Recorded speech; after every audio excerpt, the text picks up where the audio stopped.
All right, friends, in this video, we're going to look at the deportment component of your student's grade. And so that is 10%. So deportment, just a fancy word for behavior. And I have 3 rules. Be prepared, be respectful, be awake.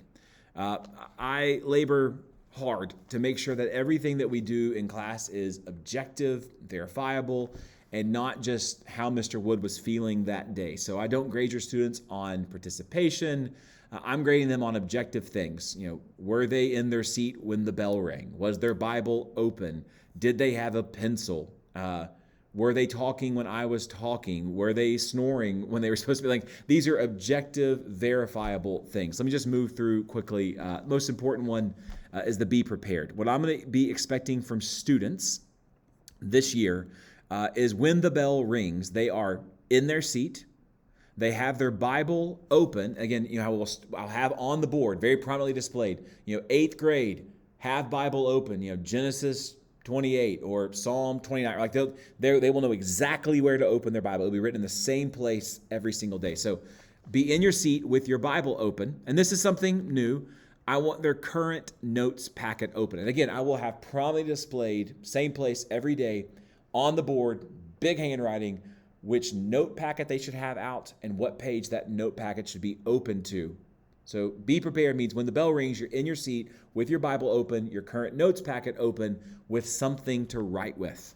Now, for most days, we'll be taking notes, and I don't care what the students write with. I have had to add, because we have a lot of artistic students, that you can have no more than 2 things out on your desk to write with. I've had students who've brought 15 different color pencils or pens or markers, and they're looking through, trying to find the right color. And I kind of feel like we're losing attention because we're thinking about what we're going to be drawing or writing. So you can have 2 things to write with. For a lot of students, that's 1 more than they really need, but I give them up to 2 choices. So you can write with a pencil, you can write with a highlighter, you can write with a colored pencil, a crayon, a Sharpie. I really don't care as long as I'm getting those blanks filled in and that meaningful engagement. For memory verse quizzes and tests, I truly do care. Pencils only, no exceptions. I do deduct points after the first couple weeks to give kids this chance to get used to this. I do begin to deduct points from your grade if you don't use a pencil on memory verse quizzes and tests. It's easier for me to grade if we're all writing in pencil and I can see the red mark that I make. And so that's just a class policy. That's what it means to be prepared. Be respectful, and that really just means don't talk when you should be listening.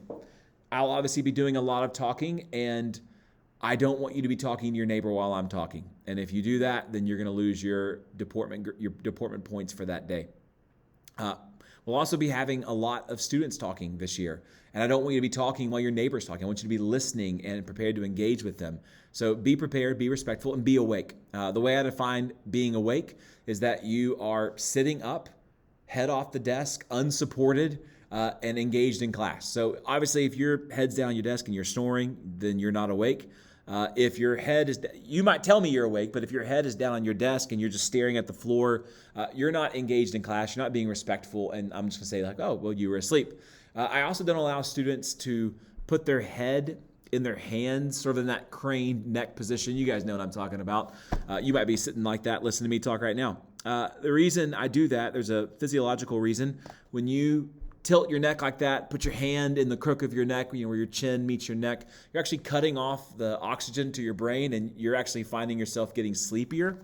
And also, it's just not a respectful posture. That does not say to me or your classmates, I'm eager to engage with what you're saying. That says, I'm checked out and I wish I wasn't here.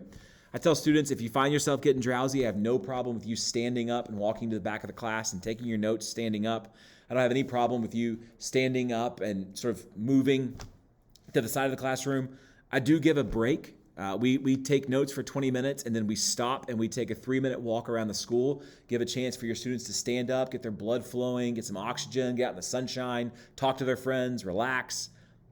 So they're never more than 20 minutes away from a chance to stand up and move around. So 20 minutes of attention at a time is what I ask and demand. So the way I do this is for most weeks that we have 5 days of school, that deportment grade will be 25 days a week. If your student violates any one of these policies, they're not prepared or they're not respectful or they're not awake, they lose their points for that day.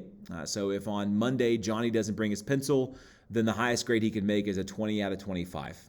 We'll get one of these grades every single week, so that works out to 36 of these. So one of these is not going to sink your grade, but I want to make sure a student can pass and make a decent grade, even if they're never prepared, respectful, or awake. If they're doing all the work and they're acing all the tests and quizzes, then they should pass. But I want to make sure that they can't get an A, because this is an important part of being a student at Westminster, is to try and strive for excellence in all that we do. And that means being prepared, being respectful, and being awake. So if you have any questions about this, please don't hesitate to ask.